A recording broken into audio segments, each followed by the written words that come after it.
ATM फोडणारा आंतरराज्यीय गुन्हेगार जेरबंद.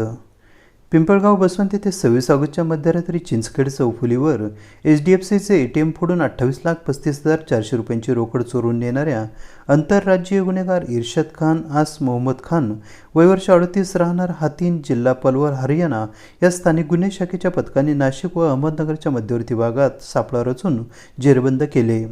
संशयिताने केवळ पिंपळगाव बसवंत येथेच नव्हे तर सिन्नरमध्ये एटीएम फोडल्याची कबुली पोलिसांना दिली आहे.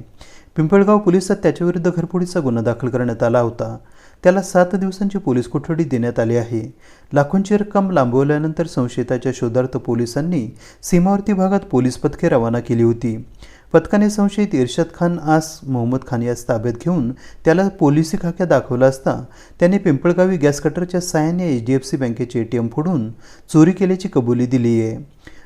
तसेच सिन्नर येथेही एटीएम फोडल्याचे त्याने कबूल केले आहे.